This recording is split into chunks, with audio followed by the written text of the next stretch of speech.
proud of all of you. You guys worked so hard, and you guys deserve to feel good about your performance. So mistakes are A-okay.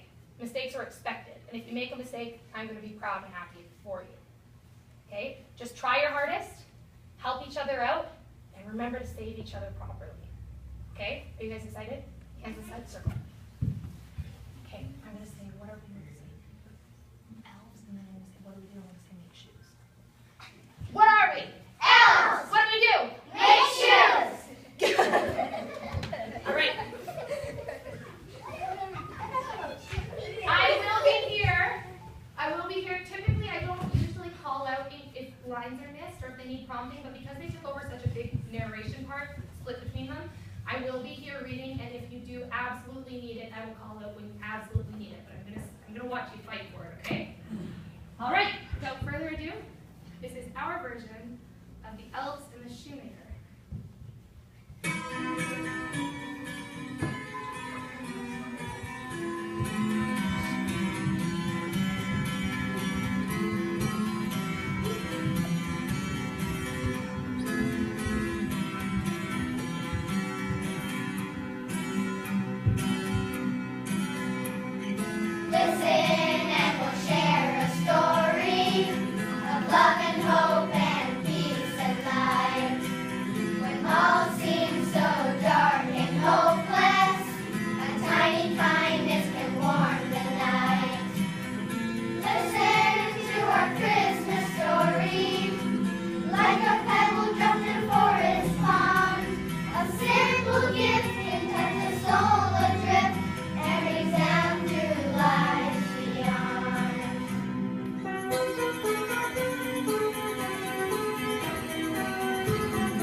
Most people kept on walking, too busy with their own lives to notice the little child.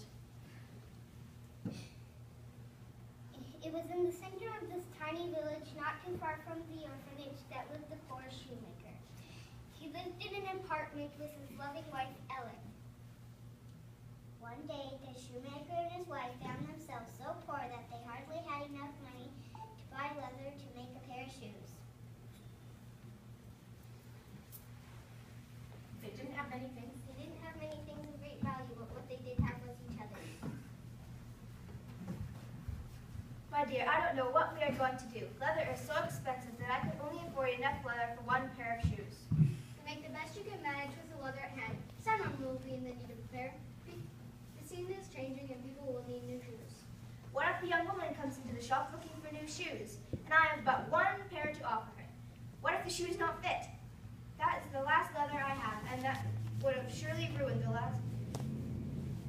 my chance to put food on the table, and we will surely starve.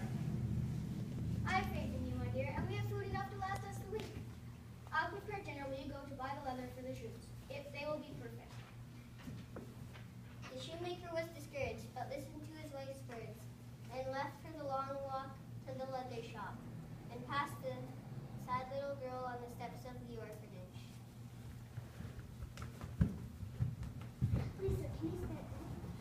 Please, sir, can you spare Patty? I am but a humble shoemaker, and a penny is all I can spare. But here, take the lunch my wife has packed me. I wish it could be more.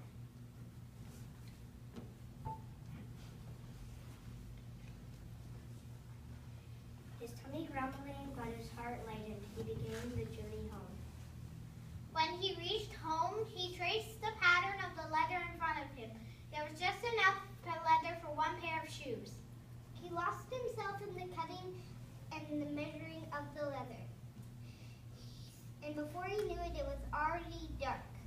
So he put down his scissors and gathered up the scraps of leather into a tiny pile.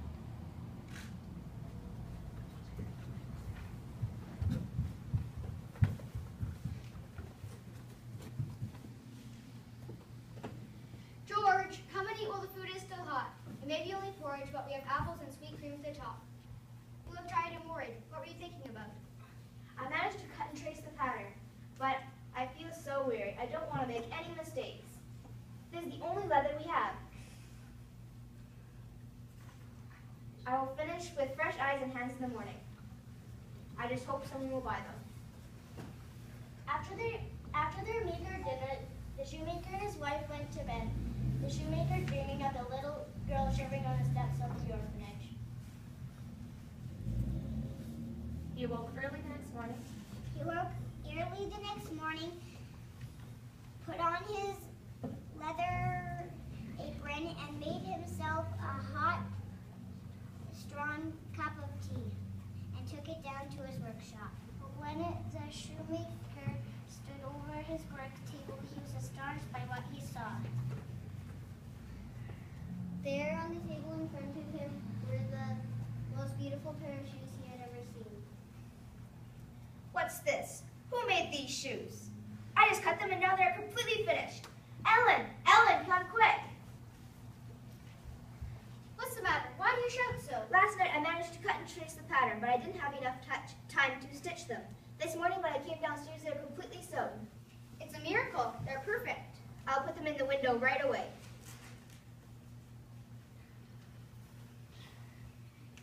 He put the shoes in the window, and he and his wife stepped back behind the counter. No more than 5 minutes passed before a man entered the store.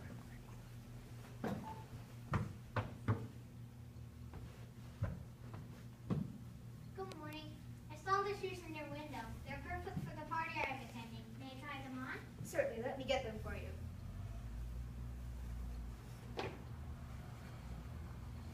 It is as if they were made just for me. I'll take them. Will you take 2 silver coins? It's all I have right now, but I must have those shoes.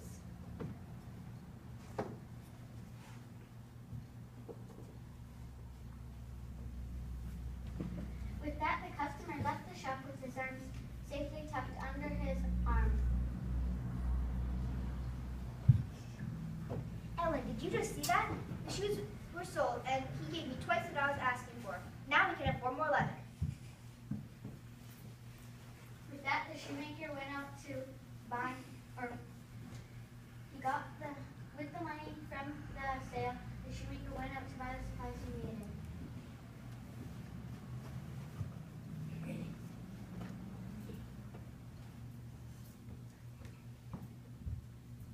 Please, sir, can you spare a penny? A penny is all I can spare. It is all that I have left from buying food and leather. But here, take an apple and this piece of cheese. I wish it could be more. Oh, thank you.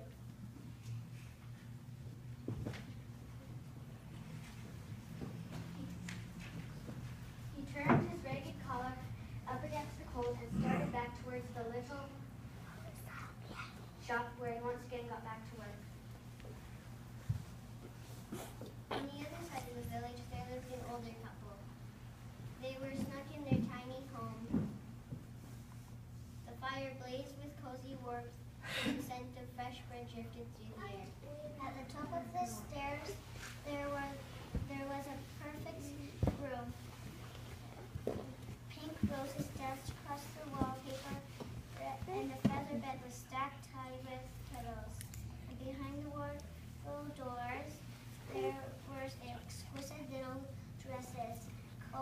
shoes are with the finest fabric.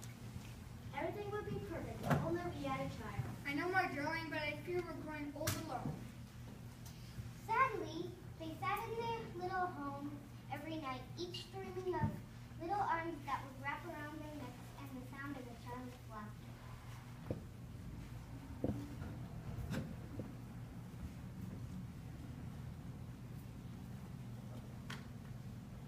The hour is growing late and my eyesight fails me.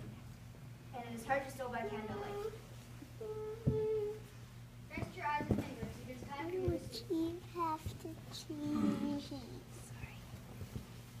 When the shoemaker awoke early the next morning, he went straight down to his workshop, and to his amazement, there were the most beautiful shoes. Ellen, come quick. Once again, the shoes are completely finished. We are blessed. Quick, put them in the window for all to see. And before the shoes left his hand, the little bell on the shop door tinkled.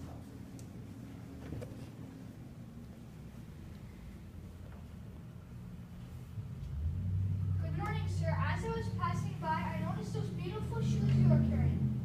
They were just what we were looking for. Can we try them on? Certainly, let me get them for you. I hope you like them. They're soft as butter and the details are exquisite. And look, dear, there's a tiny matching pair as well. We'll take these as well. Wouldn't you rather bring your daughter in to try them on to be sure they fit? Tears rushed to the woman's eyes as she told him about the child they had been wishing for so long. Will you take 2 gold coins for the 3? No, 1 gold coin is enough. And the tiny pair is my gift to you. But you must do me one favor. Walk home past the orphanage. Puzzled at the request, the couple left the shop arm in arm with their shoes safely tucked under their jackets.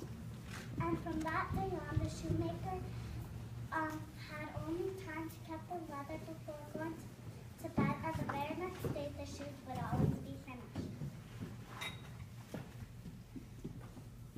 I cannot believe our luck. Tonight we shall hide in the closet to see what has been happening and who has been helping.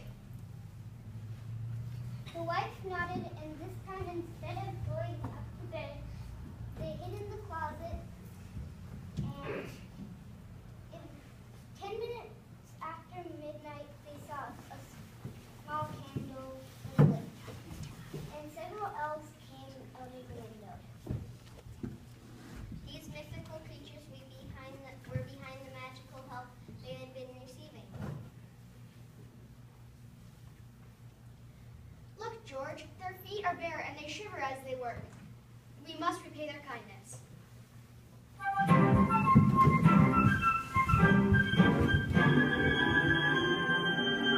Just whistle while you work, and cheerfully together we can make the leather shoes. Just hum a merry tune. It won't take long when there's a song. We've got no time to lose. And as we sweep the room, imagine that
before midnight? I'll have to hurry, but I'm sure I can do it. Wonderful, and I'm almost done the shoes. It was 10 minutes before midnight when they had finished sewing. They ran upstairs, leaving the clothes folded neatly on the table with the tiny shoes beside them. It wasn't long before the elves tiptoed into the shop, ready to get to work. But when they got there, they were confused. Look, there are 3 jackets where the leather used to sit. And look over there, there are 3 pairs of shoes. Let's try them on. It looks like they might be our size. They are a perfect fit, and the jackets are beautiful. The shoemaker and his wife must have seen us and made them for us. The elves tried on the jackets and shoes and were very happy that they were the perfect fit. They danced until morning, singing songs of celebration and gratitude. No more switching.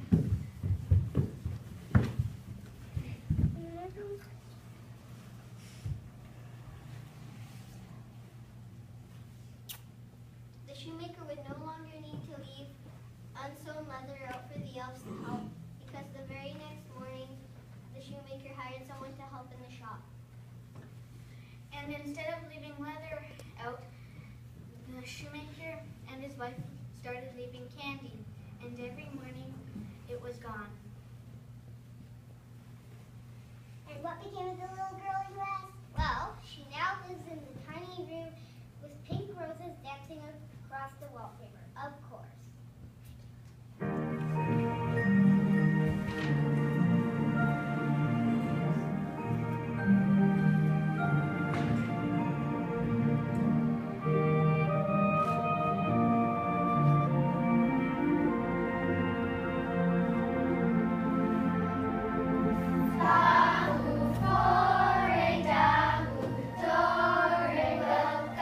Christmas come this way.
guys worked through some of those mistakes, because the audience probably didn't notice them. But I knew about them, but seeing you guys work as a team up there was really, it was wonderful. You guys were a great team up there, so thank you so much for working so well together.